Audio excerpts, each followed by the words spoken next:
trust and mistrust between drivers and carriers. So on a typical day, a truck driver might receive, 5, 10 calls. It could happen, from different carriers. In my experience, 95% of those calls are from the company proactively reaching out to the driver, from getting their information from some kind of a mass spread short form database, or maybe even from buying the data from a third party.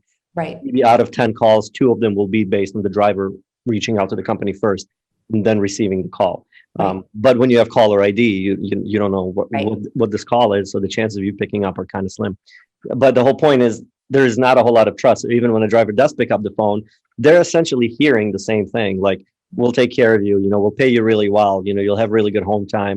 We're going to treat you like family, you're going to make a lot of money and run, but not run too much to the point of exhaustion, like everything, and most companies say the same thing. Out of those, some smaller percentage really mean it.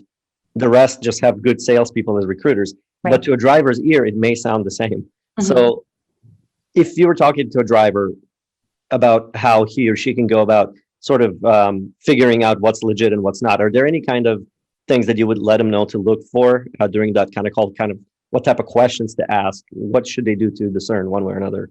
They should definitely ask to speak with current drivers, with a random pool of current drivers, right? I mean, give them 3-4 options of people they can call, but have them talk to your current drivers and see if what we say aligns with what's actually happening with our drivers on the road. That's a good point. Yeah. But then again, we do that periodically, but a lot of the time when we offer it to a driver, it'll be like, well, that just must be some guy on your payroll pretending to be a driver or something like that. So that mistrust is so deeply seated in some cases, it's tricky to overcome, right? It is. Yeah. I interviewed an old professor of mine recently. His name's Carl Kelly. He teaches he teaches psychology, more specifically industrial psychology at the school where I went, North Central College. And he deals with work environment type conflicts, that's his research and, and consulting and everything. And I talked to him about the us versus them mentality in trucking.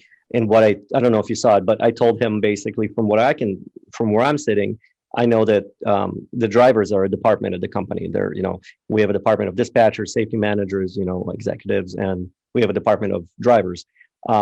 If one of them were to fall, everything else sort of collapses with it. So when we tell drivers that we were on the same team, we mean it, and we mean it literally. Like that's really how it is.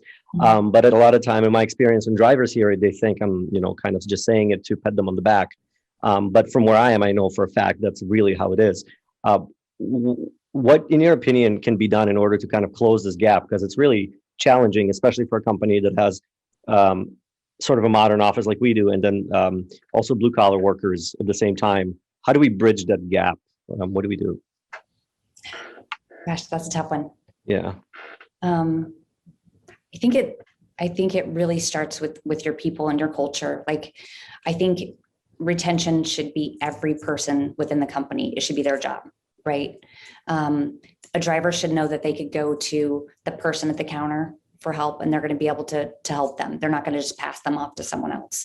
Empowering your people to make decisions to help your drivers, right? And I think that's really, really important that you really drive it home, that retention is every single person's job. That's one of the tricky things that we run into, because as a company, especially when the market is doing well, and maybe 2/3 of our freight is contracted freight, and maybe the rest is, spot market freight. But when the spot market is doing really well, it's tempting to grow quickly. Right. And I see a lot of companies falling into this trap where things are going well, so they're growing double in size, in 4 months.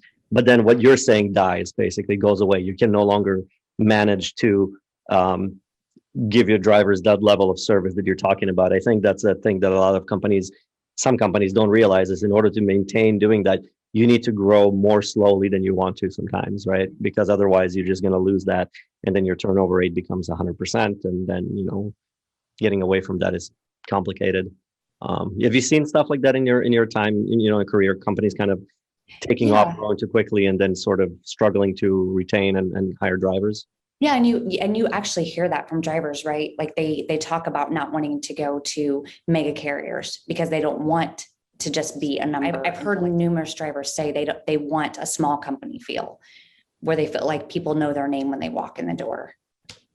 It's tricky because drivers want the small company feel, but if the company is too small, then you won't be able to get good benefits either. That's exactly right. So it's like this balance of like mid-size, but what is a mid-size? We're at 500 trucks, but we've been called a mega carrier before ourselves by people. I see that in general, the trucking industry has kind of done its best to lose any trust we've had from drivers over the past like 20 years. Mm-hmm. I think the 1099 epidemic in the Midwest has been kind of detrimental in a way to drivers, because it means that when you see that a company's paying well, you're just assuming that they're going to be a 1099 carrier. And then a company like us, or like you guys, for example, that, pays well, immediately when you see that ad, you as a driver assume it's another 1099 shady carrier. You just move on with your day. So now as a result, I have to put in big bold letters like no 1099 here.